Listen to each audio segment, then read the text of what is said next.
Imagine the fourth great ninja war ending before it ever began, not with a bang but with a whisper in the dark. In the canon timeline, Naruto Uzumaki was the light that saved the world from Madara Uchiha's shadow. But what happens when the shadow reaches out first? What if the boy meant to inherit the will of fire was instead raised in the cold, unforgiving ideology of the Uchiha's greatest legend? Today we're not just looking at a stronger Naruto, we're looking at a world where the savior of the leaf becomes the architect of its downfall. To make this work, we have to go back to the night of the Nine Tails attack. In the original story, Obito Uchiha retreats after being defeated by Minato. But in this timeline, Madara, barely clinging onto life through the ghetto statue, realizes something Obito doesn't. The newborn Jinchuriki is too important to leave behind. So using Zetsu as his eyes and hands, Madara orders Naruto to be taken during the chaos before the third Hokage can secure him. Into the hidden leaf, Naruto Uzumaki is presumed dead, lost in the destruction of the Nine Tails rampage. But in reality, he's being carried deep into the mountains of the graveyard. And Madara doesn't see a child, he sees potential. The Uzumaki's life force combined with the Nine Tails chakra creates something far more valuable than Nagato ever was,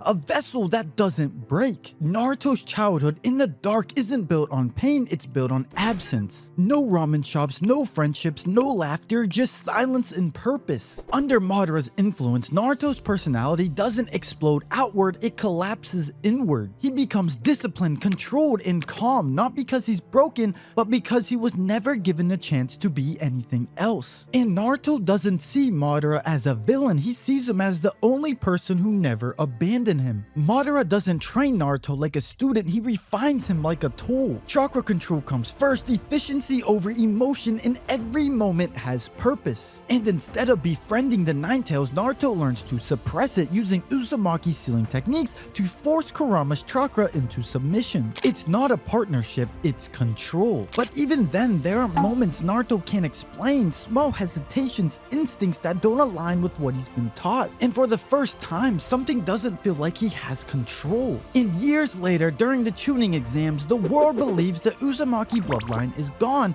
until a quiet unknown Genin appears. Naruto enters not as a hero but as an observer acting under Madara's long-term plan. When Naruto meets Sasuke Uchiha, everything flips. Sasuke is driven by emotion and revenge while Naruto is calm and calculated and already far ahead. When Orochimaru attacks in the Forest of Death, he doesn't find a desperate child, he finds control. And Naruto doesn't overwhelm him with power, he outmaneuvers him. But here's where the timeline really shifts. Naruto doesn't protect the leaf out of kindness, he interferes because Orochimaru's chaos threatens Madara's vision. Into the hidden leaf, this becomes a nightmare scenario. A boy with the face of the fourth Hokage, the chakra of the Nine Tails, in the mindset of their greatest enemy. The moment the hidden leaf realizes what they're dealing with, everything changes. This isn't a rogue ninja, this isn't a Jinchuriki they can monitor, this is a weapon they never saw coming. The Hokage can't ignore it, the Anbu are deployed, surveillance tightens across the border. But because this boy really is connected to Madara, then this isn't a threat to the leaf, it's the beginning of something much bigger. And Naruto knows it, but instead of hiding, he leans into it. Because for the first time, Naruto isn't chasing recognition, he's testing the world around him. Every mission becomes a calculation, every encounter becomes a chance to measure strength, not out of anger, but out of certainty. He already believes he's right, and that belief is exactly what makes him dangerous. But here's where things start to shift, because no matter how much control Madara instills in him,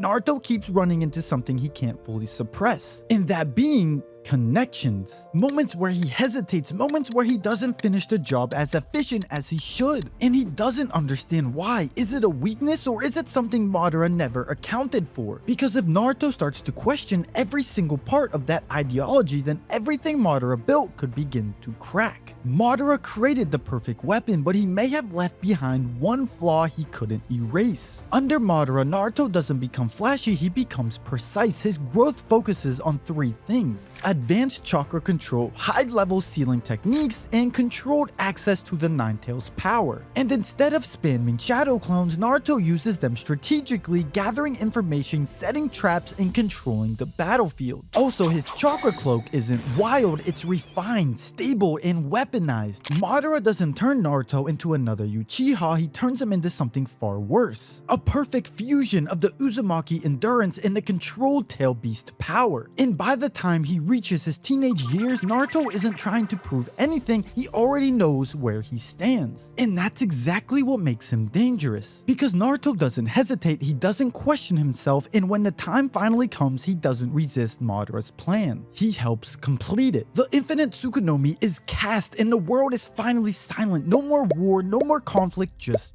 peace. Exactly as Madara envisioned, but in that silence, Naruto sees something different. Because to him, this isn't peace, it's control, and control doesn't need two people. And so for the first time, Naruto makes a decision that isn't part of Madara's plan, and in that single moment, it's over. Madara Uchiha, the man who tried to control the entire world, is erased by the one person he thought he could control. And Naruto doesn't undo the infinite Tsukunomi, he keeps it because in his eyes, this is the perfect world. No resistance, no suffering, no choice, just peace. And at the center of it all isn't a hero, it's Naruto Uzumaki. Alone. But even in a world without war, peace doesn't stay quiet forever. Because somewhere far beyond the reach of this illusion, something is still watching, the kind of power Madara never accounted for. The kind of threat even this version of Naruto Uzumaki might not be ready for, the Otsutsuki clan. So what happens when they finally arrive and the only one left to face them is Naruto? Well, if you want to see this play out, stick around for part 2, and if you enjoyed this video, be sure to like and subscribe, it really helps the channel out.